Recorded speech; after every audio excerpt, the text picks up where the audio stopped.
మీ ఇంట్లో మొదటి కోటీశ్వరుడు మీరే అవ్వాలనుకుంటున్నారా? ఈ ఫైనాన్షియల్ వెబినార్ లో ఇప్పుడే జాయిన్ అవ్వండి. ప్రపంచవ్యాప్తంగా చాలా స్టాక్ మార్కెట్స్ ట్రంప్ దెబ్బకి ఈరోజు కుదేలయ్యాయి. ట్రంప్ చేస్తున్న టారిఫ్ వార్, రిటాలిటరీ టారిఫ్స్, చైనా ప్రతీకారంగా వేసిన టారిఫ్స్, దీంతో ఇన్వెస్టర్స్లో భయం పట్టుకుంది.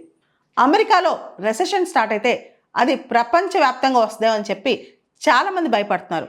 స్టాక్ మార్కెట్స్లో ఈరోజు చాలా పెద్ద క్రాష్ కనిపిస్తుంది. S&P 500 ఇప్పటికే $5 ట్రిలియన్ నష్టాన్ని చూపిస్తోంది. అంతేకాదు మన సెన్సెక్స్ దాదాపు 19 లక్షల కోట్ల నష్టాన్ని చవిచూస్తుంది ఒకటే రోజు. ఇదంతా బ్లాక్ మండేని తలపిస్తుందా? యాక్చువల్లీ అక్టోబర్లో అంటే 1987 అక్టోబర్లో బ్లాక్ మండే వచ్చిందనమాట.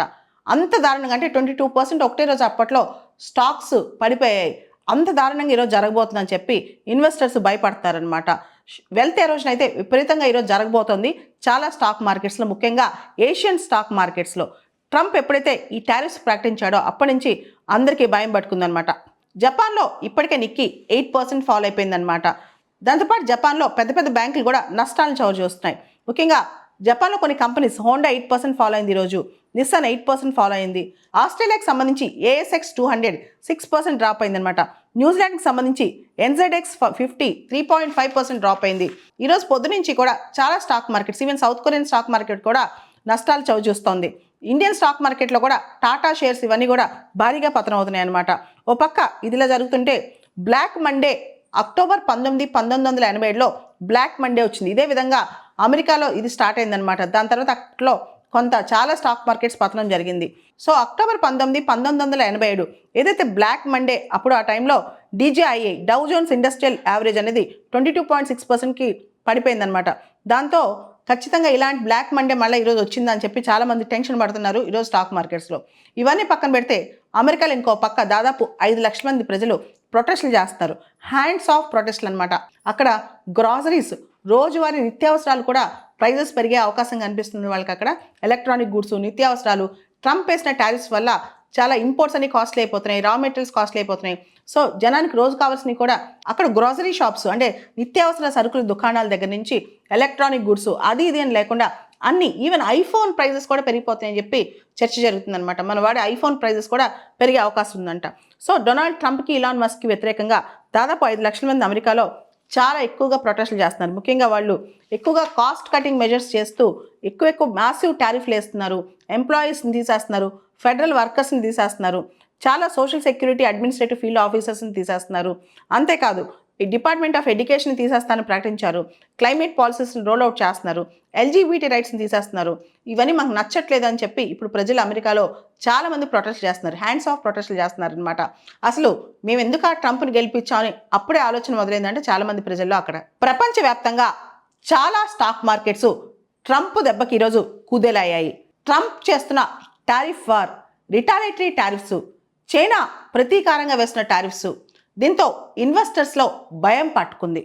అమెరికాలో రెసెషన్ స్టార్ట్ అయితే అది ప్రపంచవ్యాప్తంగా వస్తుందేమని చెప్పి చాలామంది భయపడుతున్నారు. స్టాక్ మార్కెట్స్లో ఈరోజు చాలా పెద్ద క్రాష్ కనిపిస్తుంది. S&P 500 ఇప్పటికే $5 ట్రిలియన్ నష్టాన్ని చూపిస్తోంది. అంతేకాదు మన సెన్సెక్స్ దాదాపు 19 లక్షల కోట్ల నష్టాన్ని చవిచూస్తుంది ఒకటే రోజు. ఇదంతా బ్లాక్ మండేని తలపిస్తుందా? యాక్చువల్లీ అక్టోబర్లో అంటే 1987 అక్టోబర్లో బ్లాక్ మండే వచ్చిందనమాట. అంత దారుణంగా అంటే 22% ఒకటే రోజు అప్పట్లో స్టాక్స్ పడిపోయాయి. అంత దారుణంగా ఈరోజు జరగబోతుందని చెప్పి ఇన్వెస్టర్స్ భయపడతారనమాట. వెల్త్ ఎరోషన్ అయితే విపరీతంగా ఈరోజు జరగబోతోంది చాలా స్టాక్ మార్కెట్స్లో, ముఖ్యంగా ఏషియన్ స్టాక్ మార్కెట్స్లో. ట్రంప్ ఎప్పుడైతే ఈ టారిఫ్స్ ప్రకటించాడో అప్పటి నుంచి అందరికీ భయం పట్టుకుందనమాట. జపాన్లో ఇప్పటికే నిక్కీ 8% ఫాలో అయిపోయిందనమాట.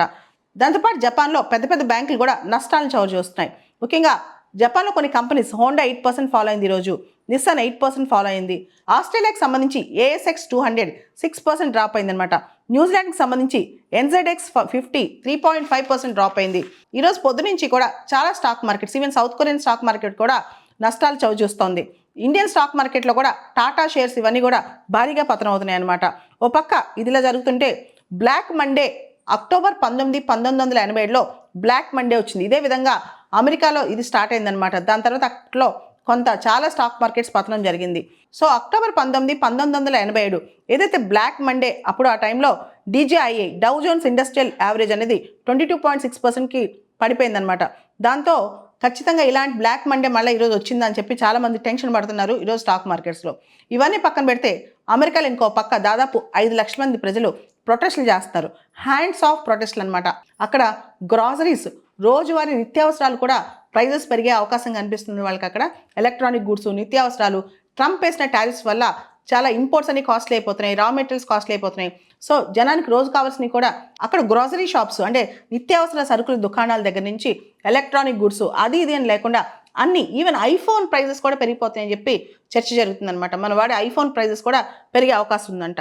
సో డొనాల్డ్ ట్రంప్కి, ఇలాన్ మస్క్కి వ్యతిరేకంగా దాదాపు 5 లక్షల మంది అమెరికాలో చాలా ఎక్కువగా ప్రొటెస్టులు చేస్తున్నారు. ముఖ్యంగా వాళ్ళు ఎక్కువగా కాస్ట్ కటింగ్ మెజర్స్ చేస్తూ ఎక్కువ మ్యాసివ్ టారిఫ్లు వేస్తున్నారు, ఎంప్లాయీస్ని తీసేస్తున్నారు, ఫెడరల్ వర్కర్స్ని తీసేస్తున్నారు, చాలా సోషల్ సెక్యూరిటీ అడ్మినిస్ట్రేటివ్ ఫీల్డ్ ఆఫీసర్స్ని తీసేస్తున్నారు. అంతేకాదు ఈ డిపార్ట్మెంట్ ఆఫ్ ఎడ్యుకేషన్ తీసేస్తానని ప్రకటించారు, క్లైమేట్ పాలసీస్ని రోల్అవుట్ చేస్తున్నారు, LGBT రైట్స్ని తీసేస్తున్నారు. ఇవన్నీ మాకు నచ్చట్లేదు అని చెప్పి ఇప్పుడు ప్రజలు అమెరికాలో చాలామంది ప్రొటెస్ట్ చేస్తున్నారు, హ్యాండ్స్ ఆఫ్ ప్రొటెస్ట్లు చేస్తున్నారు అనమాట. అసలు మేము ఎందుకు ఆ ట్రంప్ని గెలిపించామని అప్పుడే ఆలోచన మొదలైందంటే చాలామంది ప్రజల్లో అక్కడ.